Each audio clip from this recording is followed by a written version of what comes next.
The war within the military headquarters of America, Pentagon. അതിന് മലയാളത്തിൽ പാളയത്തിൽ പട, അതായത് അമേരിക്കയുടെ സൈനിക ആസ്ഥാനമായ പഞ്ചകോണത്തിൽ, പെൻറ്റഗണിൽ പാളയത്തിൽ പട. ഇതാണ് നമ്മുടെ ഇന്നത്തെ വിഷയം. ഗൾഫ് യുദ്ധത്തിൻ്റെ നിർണായകമായ ഒരു പരിസമാപ്തി എന്ന നിലയിൽ കരയുദ്ധത്തിനൊരുങ്ങുകയാണ് അമേരിക്ക. അമേരിക്കയും സഖ്യകക്ഷികളും എന്നാണ് ഇതേവരെ ഉണ്ടായിരുന്ന പ്രയോഗമെങ്കിൽ ഇനി സഖ്യകക്ഷികൾ എന്ന പ്രയോഗം സാധ്യമല്ല. കാരണം സഖ്യകക്ഷികൾ പലതും അമേരിക്കയെ കൈവിട്ടു. മാത്രമല്ല, അമേരിക്കൻ ജനതയും അമേരിക്കൻ അഡ്മിനിസ്ട്രേഷന്റെ ഈ യുദ്ധത്തെ കൈവിട്ടിരിക്കുന്നു എന്നുള്ളതിന്റെ തെളിവായിരുന്നല്ലോ അമേരിക്കൻ തെരുവുകളിൽ കണ്ട മില്യൺ കണക്കിന് ആളുകളുടെ പ്രകടനം. ഏതായാലും കരയുദ്ധത്തിന് തയ്യാറെടുത്തുകൊണ്ടിരിക്കുകയാണ് അമേരിക്ക. ഇടയ്ക്ക് വെടിനിർത്തലിൻ്റെയും മറ്റു കാര്യങ്ങളൊക്കെ വിളിച്ചു പോവുമെങ്കിലും ആർക്കും, പ്രത്യേകിച്ച് ഇറാന് യാതൊരു വിശ്വാസം വരാത്ത വിധത്തിൽ, വിശ്വാസയോഗ്യമല്ലാത്ത വിധത്തിൽ, അവിശ്വസനീയമായ രീതിയിലും അടിക്കടി വാക്കുമാറിക്കൊണ്ടിരിക്കുന്ന ഒരു വ്യക്തിയാണ് അമേരിക്കൻ പ്രസിഡന്റ് ശ്രീ ട്രംപ്. അങ്ങനെ ഇരിക്കെ കരയുദ്ധത്തിന് വേണ്ടി അദ്ദേഹം തുടക്കം മുതലേ ഒരുക്കം കൂട്ടിയിരുന്നു. ബൂട്ട് ഓൺ ദി ഗ്രൗണ്ട് എന്നാണ് അതിന് അദ്ദേഹം പേരിട്ടിരുന്നത്. ഏതായാലും അതിപ്പോൾ ആസന്നമായിരിക്കുകയാണ്. കരയുദ്ധത്തിന് തയ്യാറെടുത്തുകൊണ്ട് ഏതൊക്കെയോ കപ്പലുകൾ, യുദ്ധക്കപ്പലുകൾ അടുത്തുകൊണ്ടിരിക്കുന്നു, പടയാളികൾ വന്നുകൊണ്ടിരിക്കുന്നു, അവരെ ഇറക്കുമതി ചെയ്തുകൊണ്ടിരിക്കുന്നു എന്നൊക്കെ കേൾക്കാം.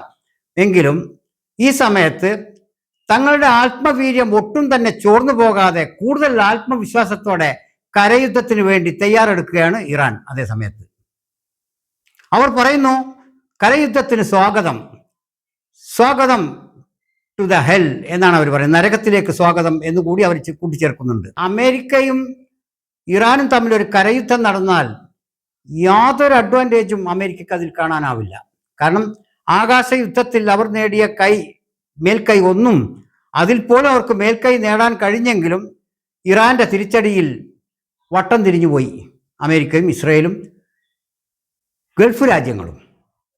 ഏതായാലും കരയുദ്ധം ഇതിനേക്കാൾ മാരകമായ പ്രഹരം അമേരിക്കക്കും അവരുടെ സഖ്യ കക്ഷികൾക്കും ഏൽപ്പിക്കാനാവുമെന്നാണ് ഇറാന്റെ പ്രതീക്ഷയും ലോകത്ത് യുദ്ധത്തെ നിരീക്ഷിക്കുന്ന വിദഗ്ധന്മാരുടെ അഭിപ്രായവും. അതായത് ഒരു കരയുദ്ധത്തിന് വിദൂര ദേശങ്ങളിൽ നിന്ന് വരുന്ന അമേരിക്കൻ പടയാളികൾക്ക് ഇറാനിൽ നേരിടേണ്ടി വരുന്ന പ്രതിസന്ധികളും ഇറാന്റെ ഭൂമിശാസ്ത്രപരമായ ഘടന അനുസരിച്ച് ഇറാനികൾക്ക് അവിടെ ഉണ്ടാവുന്ന അഡ്വാൻറ്റേജുകളും അവരുടെ ഇത് രണ്ടും താരതമ്യം ചെയ്യുമ്പോൾ അമേരിക്കക്ക് കനത്ത നാശനഷ്ടങ്ങൾ ഉണ്ടാവാനാണ് സാധ്യത എന്ന് യുദ്ധ വിദഗ്ധന്മാരും മറ്റ് സാമാന്യ ബോധമുള്ളവരും ഒരേ സ്വരത്തിൽ പറയുമ്പോഴും കരയുദ്ധം കരയുദ്ധം എന്ന് വിലപിച്ചുകൊണ്ടിരിക്കുന്നു, ആക്രോശിച്ചുകൊണ്ടിരിക്കുകയാണ് ട്രംപ്. അത് ഈ യുദ്ധത്തിന്റെ മുഴുവൻ ആവശ്യകതയുമായി അണിയറയിൽ നിലകൊള്ളുന്ന ഒരാളാണ് ഇസ്രായേൽ. ഇസ്രായേലിനാണ് ഈ യുദ്ധം ഏറ്റവും അത്യന്താപേക്ഷിതമായിട്ടുള്ളത്. ഇസ്രായേലിനും ഗൾഫ് രാഷ്ട്രങ്ങളിലെ ഒരു രാജ്യത്തിനും വളരെ അത്യാവശ്യമാണ് ഇറാനെ നശിപ്പിക്കുക എന്നുള്ളത് എന്നാണ് പറഞ്ഞു കേൾക്കുന്നത്. പക്ഷേ ആരുടെയും നന്മക്കായിരിക്കില്ല കരയുദ്ധം. അമേരിക്കയുടെ സൽപ്പേരിന് തന്നെ, അവരുടെ മിലിറ്ററി മേൽക്കോയ്മക്ക് തന്നെ വലിയ ക്ഷതമേൽപ്പിക്കും കരയുദ്ധം എന്നാണ് വിദഗ്ധന്മാർ പറയുന്നത്. ഈ പശ്ചാത്തലത്തിലാണ് അമേരിക്കയിലെ പെൻറ്റഗണിലെ ചില പിരിച്ചുവിടലുകൾ, അതായത് മിലിറ്ററി ചീഫ് റാൻഡി ജോർജിനെ പിരിച്ചുവിട്ടിരിക്കുന്നു, മറ്റനേകം പേരെ പിരിച്ചുവിട്ടു എന്നാണ് കേൾക്കുന്നത്.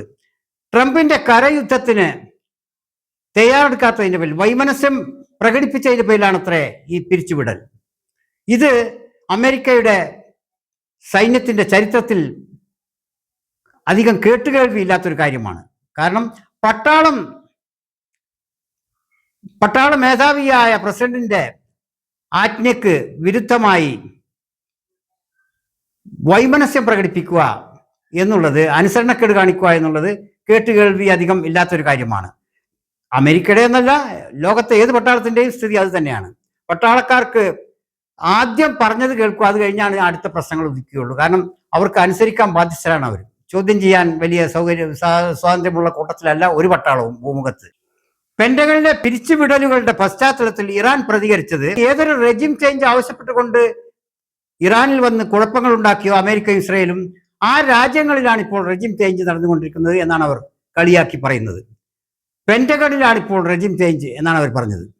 പെന്റഗണിന് മുമ്പ് തന്നെ അമേരിക്കൻ തെരുവുകളിൽ വൈറ്റ് ഹൗസിലെ റെജിം ചേഞ്ചിന് വേണ്ടിയുള്ള മുറവിളി നാം കേട്ടതാണ്. അതായത് ഇറാനിൽ റെജിം ചേഞ്ച് ഉണ്ടാക്കാൻ വന്നവർക്ക് വൈറ്റ് ഹൗസിലും പെന്റഗണിലും റെജിം ചേഞ്ച് ആസന്നമായ രീതിയിലാണ് കാര്യങ്ങളുടെ പോക്ക് എന്ന് ചുരുക്കം. ഇതിനെ പരിഹസിച്ചുകൊണ്ടാണ് ഇറാൻ അഭിപ്രായം പ്രകടിപ്പിച്ചത്. ഇതൊക്കെയാണെങ്കിലും ഒരു കരയുദ്ധം ഇനിയും ആരംഭിച്ചിട്ടില്ല, ഒരുപക്ഷെ ആരംഭിച്ചേക്കും. അതിന് പറയുന്ന കാരണങ്ങൾ വിവേകശാലികളായ പരിചയസമ്പന്നരായ പട്ടാളം മേധാവികളെ പിരിച്ചുവിട്ട് ആ സ്ഥാനത്തേക്ക് തീരെ പരിചയം കുറഞ്ഞ അവിവേകികളായ ആരെയെങ്കിലും ട്രംപ് നിയമിക്കുകയാണെങ്കിൽ ഒരുപക്ഷെ കരയുദ്ധം ഉണ്ടാവുകയും അതോടനുബന്ധിച്ചുള്ള നാശനഷ്ടങ്ങൾക്കും ഭവിഷ്യത്തുകൾക്കും ലോകം വേദിയാവുകയും ചെയ്തേക്കാം എന്നാണ് കാര്യബോധമുള്ള ചിലരുടെ ഭയം. അഭിപ്രായ പ്രകടനങ്ങൾ നമുക്ക് പലതും പുറത്തിരുന്നു കൊണ്ട് നടത്താനാവും. വാർത്താ മാധ്യമങ്ങളിൽ പലതും അവിശ്വസനീയമായ, വിശ്വസിക്കാൻ കൊള്ളാത്ത, പലപ്പോഴും കടുത്ത വ്യാജമാണ് പ്രചരിപ്പിക്കുന്നതെങ്കിലും പുറത്തിരുന്ന് നമുക്ക് പല അഭിപ്രായങ്ങളും പറയാൻ കഴിയുമെങ്കിലും ഒരു യുദ്ധം എന്നുള്ളത്, അതിൻ്റെ കെടുതി എന്നുള്ളത് അതിൽ നേരിട്ട് ഇടപെടുന്നവർക്ക് പുറമെ ലോകത്തുള്ള മുഴുവൻ പേർക്കും ബാധിച്ചു തുടങ്ങി എന്ന് അറിയാത്തവരല്ല നമ്മൾ. അതുകൊണ്ട് തന്നെ യുദ്ധത്തിൽ ആര് ജയിക്കുന്നു തോൽക്കുന്നു എന്നതിനേക്കാൾ യുദ്ധക്കെടുതികളിൽ നിന്ന് ആരൊക്കെ രക്ഷപ്പെടുന്നു, ആർക്കൊക്കെ കനത്ത ആഘാതമേൽക്കുന്നു എന്നതുകൂടി നാം പരിഗണക്കെടുക്കേണ്ടതാണ്. ആ അർത്ഥത്തിൽ യുദ്ധത്തെ വിവേകശാലികൾ ഇഷ്ടപ്പെടുകയില്ല. യുദ്ധം വെറുക്കുന്നവരാണവർ. അതിൻ്റെ നല്ലൊരു ലാഞ്ചനയാണ് അമേരിക്കൻ പട്ടാളത്തിൽ തന്നെ വിവേകശൂന്യമായ യുദ്ധങ്ങൾക്ക് പട്ടാളക്കാർക്ക് ഇടയിൽ തന്നെ അഭിപ്രായ ഭിന്നതകളുണ്ട്, അവർക്കും അഭിപ്രായങ്ങളുണ്ട് എന്ന് കേൾക്കാൻ കഴിയുന്നത് ശുഭോദർക്കമായ ഒരു കാര്യമാണ്. കാരണം കണ്ണടച്ച് കമാൻഡറുടെ ആജ്ഞകൾ അനുസരിച്ച് കണ്ടടത്ത് പോയി നശിപ്പിക്കുക, ബോംബിട്ട് തകർക്കുക എന്നുള്ളതല്ല പട്ടാളക്കാരൻ്റെ ദൗത്യം.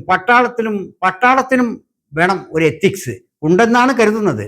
കഠിനമായ അനുസരണ കാര്യങ്ങൾ അവർക്കുണ്ടെങ്കിൽ പോലും അവർക്കുമുണ്ട് എത്തിക്സ്. ആ എത്തിക്സ് ഇല്ലാത്ത കാര്യങ്ങളാണ് നമ്മൾ പലപ്പോഴും അമേരിക്കൻ പട്ടാളത്തിന്റെ ഭാഗത്തു നിന്ന് തന്നെ അഫ്ഗാനിലും മറ്റു രാജ്യങ്ങളിലും കണ്ടത്. അവർ നിയമവിധേയമല്ലാത്ത ചില കാര്യങ്ങൾ, യുദ്ധ കുറ്റകൃത്യങ്ങൾക്ക് അവിടെ നമ്മുടെ പട്ടാളക്കാർ പലപ്പോഴും യുദ്ധ കുറ്റകൃത്യങ്ങളിൽ ഏർപ്പെടുന്നതായി കണ്ടിട്ടുണ്ട്.